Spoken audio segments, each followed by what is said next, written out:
Bab 1399. Tidak ingin hidup di bawah langit yang sama. Di alam semesta 5 dimensi, di langit berbintang, Ejerbai menatap alam semesta 5 dimensi di bawah dengan ekspresi tenang. Saphira Mu. Saat dia mengetahui bahwa Saphira Mu terlahir kembali, dia benar-benar panik. Tidak, lebih tepat naik ketakutan. Saphira Mu. Wanita ini menghancurkan tubuh fisik leluhur Dao dengan kekuatan 30%. Begitu wanita ini mendapatkan kembali ingatannya, pada saat itu, dia akan menghancurkan Dao Ting dengan kekuatan jentikan jari. Untungnya, wanita ini hilang ingatan dan kekuatannya sekarang. Saat ini, Mile tiba-tiba muncul di hadapan Ejerbai. Di samping Mile, ada Saphira. Ejerbai melirik Mile, lalu ke Saphira. Saphira kali ini tidak takut. Dia memandang Ejerbai, memegang erat tangan Mile Ye dengan tangan kanannya. Ejerbai tiba-tiba menatap Mile, hanya kamu sendiri.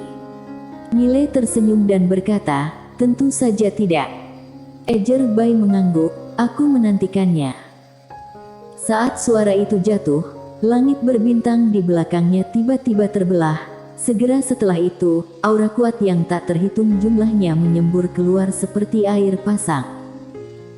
Yang pertama keluar adalah Pandi Bai dan Zhenwu. Di belakang mereka berdiri 76 kaisar dewa. Semuanya adalah alam Yudao. Dan di belakang 76 orang ini, ada 167 master alam kebenaran Taoisme. Dapat dikatakan bahwa semua master di Dao Ting keluar. Kali ini, Dao Ting bertarung sampai mati. Meskipun alam semesta 5 dimensi tidak sekuat Dao Ting, begitu Saphira Mu pulih ingatannya, maka situasi kedua belah pihak akan berbalik dalam sekejap. Oleh karena itu, entah itu Saphira Mu akan mati atau Dao Ting yang akan mati. Ejerbai memandang Mile, Mile, kamu bisa memanggil orang di belakangmu keluar. Mile mengangguk, dia menoleh, tidak jauh, muncul seorang berbaju hitam, orang berbaju hitam yang memberinya peti mati es. Asal-usul orang berbaju hitam ini misterius, Mile tidak tahu namanya dan tidak bertanya, karena pihak lawan sepertinya tidak ingin terlalu banyak sebab akibat dengannya. Kali ini, lawan datang untuk bantu bertarung. Setelah pertarungan, lawan mungkin akan pergi. Ejerbai melirik orang berbaju hitam, lalu ke arah Mile, apakah ada lagi? Mile tersenyum dan berkata, tidak untuk saat ini. Ejerbai menatap Mile, pada saat ini, rasa tidak nyaman tiba-tiba muncul di hatinya. Karena Mile ini terlalu tenang. Berdasarkan pemahamannya tentang Mile, pria ini begitu tenang, pasti ada sesuatu yang bisa diandalkan. Tapi apa yang orang ini andalkan? Tanah makam Dao tidak akan ikut campur lagi. Apakah orang ini benar-benar dari dunia Sahaloka? Dia tidak percaya sama sekali terhadap hal ini. Pada saat ini, Mile di kejauhan tiba-tiba berkata, Ejerbai, tunggu apa lagi? Ejerbai memandang Mile, Mile tersenyum dan berkata, kenapa tidak maju bersama? Ejerbai menatap Mile, banyak trik. Saat berbicara, dia melihat orang berbaju hitam tidak jauh darinya, siapa yang mulia? Orang berbaju hitam berkata, aku bantu dia berkelahi, itu saja. Ejerbai tidak berekspresi di wajahnya, yang mulia, berapapun harga yang dia tawarkan, Dao Ting aku akan membayar 2 kali lipat. Orang berbaju hitam menggelengkan kepalanya, itu tidak ada hubungannya dengan uang. Tepat ketika Ejerbai hendak mengatakan sesuatu, orang berbaju hitam itu tiba-tiba berkata, berhentilah bicara omong kosong. Saat berbicara, dia melihat ke arah Mile, siapa yang harus aku pukul? Mile menunjuk ke Zhenwu dan Pandi Bai di kejauhan, keduanya. Orang berbaju hitam berkata, keduanya, aku hanya bisa menahannya. Mile mengangguk, itu sudah cukup. Orang berbaju hitam itu mengangguk, sesaat kemudian dia menghilang di tempat. Di kejauhan, Zhenwu menatap Pandi Bai, aku akan menahannya. Saat suara itu jatuh, dia tiba-tiba menghunus pedangnya dan menebas ke depan. Puff! Suara robek terdengar. Boom! Ruang hampa di depan Zhenwu tiba-tiba bergetar hebat. Saat berikutnya, dia langsung terguncang mundur sejauh puluhan kaki. Melihat pemandangan ini, wajah Ejer Bai di kejauhan menjadi gelap. Orang berbaju hitam begitu kuat. Zhenwu memegang pedang dengan erat di tangan kanannya, momentum pedang yang kuat memadat. Saat itu, orang berbaju hitam muncul lagi di hadapannya. Orang berbaju hitam adalah pukulan tinju yang sederhana. Pandangan kejam melintas di mata Zhenwu, dia menebas dengan pedang. Pedang ini seperti menghancurkan langit berbintang hingga berkeping-keping. Boom! Area di posisi mereka berdua langsung meledak, berubah menjadi kehampaan. Pandi Bai tidak bergerak, walaupun Zhenwu tidak diuntungkan, tapi masih sangat sulit bagi orang berbaju hitam untuk membunuh Zhenwu.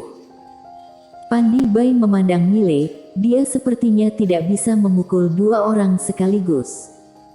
Mile terdiam. Pada saat ini, suara pedang tiba-tiba bergema dari langit. Saat berikutnya, seorang gadis kecil tiba-tiba muncul di depan Pandi Bai. Sabta.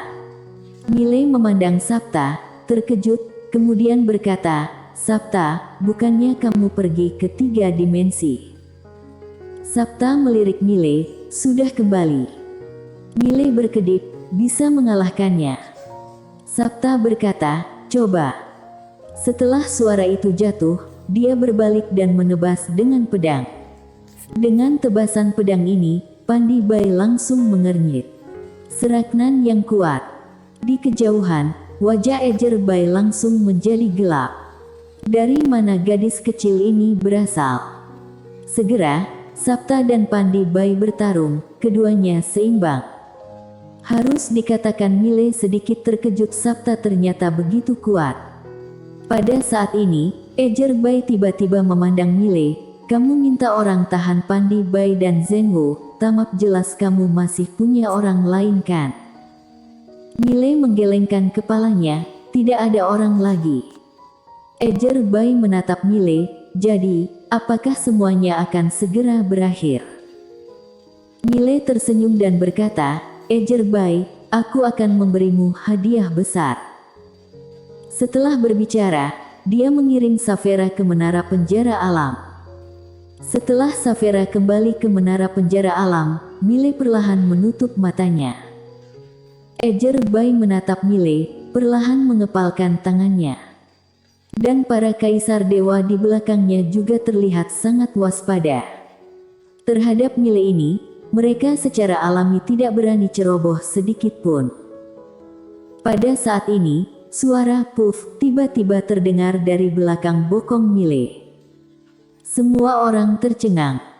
Saat berikutnya, wajah semua orang menjadi sangat jelek. Kentut. Mile kentut. Saat ini, Mile menarik napas dalam-dalam, menatap Ejer Bai, lalu berkata sambil tersenyum, kentut ini adalah hadiah besar dariku, apakah kamu menyukainya? Ejer Bai memandang Mile dengan ekspresi tenang, serang. Saat suara itu jatuh, kaisar dewa di belakangnya langsung bergegas menuju Mile. Para kaisar dewa ini sangat cepat, mereka datang ke depan Mile dalam sekejap mata. Pada saat ini, sudut mulut Mile tiba-tiba terangkat sedikit. Saat berikutnya, ratusan ribu energi pedang tiba-tiba terbang keluar dari tubuhnya. Energi pedang ini semuanya terkondensasi dari energi keruh. Ketika melihat energi pedang ini, wajah Ejer Bai langsung berubah, kembali. Cepat kembali. Namun, sudah terlambat. Belasan kaisar dewa yang bergegas ke depan langsung seperti ditusuk sarang lebah oleh energi pedang ini. Bahkan alam pencerahan Taoisme pun tidak berani meremehkan energi keruh ini, mana mungkin Master Alam Yudao bisa menahannya.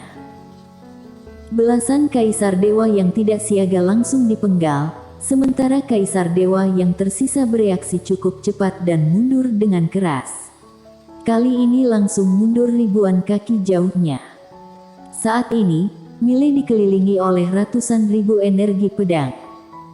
Ejer Bai memandang Mile, matanya penuh dengan ketidakpercayaan. Ini adalah energi keruh dari dunia kegelapan.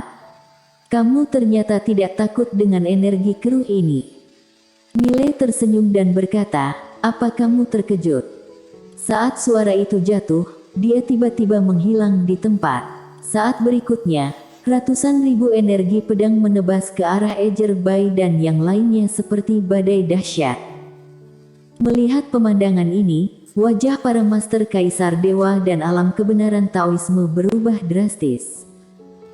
Jika hanya energi pedang murni, mereka tidak akan takut sama sekali.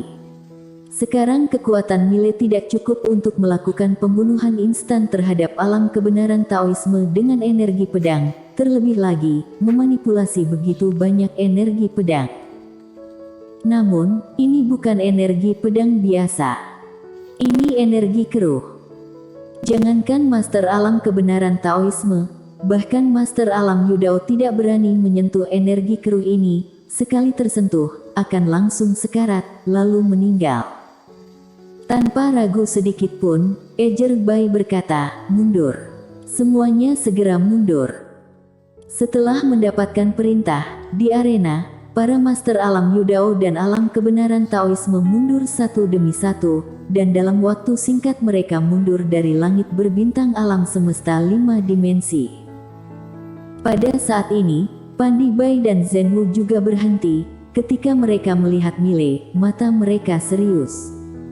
Energi keruh. Alasan mengapa Dao Ting dan Tanah Makam Dao gagal mengembangkan jurang dunia langit sepenuhnya adalah karena energi keruh ini. Jangankan Master Dao Ting biasa, bahkan mereka berdua juga tidak berani meremehkan energi keruh ini. Tetapi mereka tidak menyangka Mile tidak takut dengan energi keruh, dan memadatkan semua energi keruh menjadi pedang. Bagaimana dia melakukannya? Ejer Bai menatap Mile, bagaimana mungkin kamu tidak takut dengan energi keruh? Mile tersenyum dan berkata, tebak. Ejer Bai memandang Mile sejenak, lalu tersenyum dan berkata, Mile, kamu benar-benar memberi kami sebuah kejutan. Kejutan besar. Mile tiba-tiba menunjuk, sinar energi pedang langsung menebas ke arah Ejer Bai dan saat energi pedang terbang keluar, Ejer Bai sudah muncul puluhan ribu kaki jauhnya. Melihat adegan ini, Mile terdiam. Sialan. Si tua bangka tidak bisa dilawan, pelarian ini adalah yang tercepat yang pernah dia lihat. Ejer Bai tiba-tiba berkata, ayo kita pergi. Setelah berbicara, dia berbalik dan pergi. Pandi Bai dan Zhen Wu juga pergi. Di langit berbintang, Mile perlahan menutup matanya. Dia tahu ini belum berakhir. Lain kali Dao Ting datang, tidak hanya alam Yudao. Alam pencerahan Taoisme. Saat ini, ancaman terbesar bagi Mile adalah alam pencerahan Taoisme. Di jurang dunia langit, meskipun tetua alam pencerahan Taoisme takut akan energi keruh, tapi tidak terlalu takut, pihak lawan tidak berani masuk jauh ke dalam jurang dunia langit, karena semuanya energi keruh. Dan dia, Mileye tidak dapat membuat seluruh alam semesta 5 dimensi penuh dengan energi keruh. Pada saat ini, Sabta muncul di samping Mile, apa rencanamu selanjutnya? Mile memandang Sabta, kamu bantu aku lindungi alam semesta 5 dimensi. Sabta mengangguk, ya. Mile menatap orang berbaju hitam ragu sejenak, lalu berkata, aku sudah membantumu. Mile sedikit melenturkan jarinya, sebuah cincin penyimpanan muncul di depan orang berbaju hitam.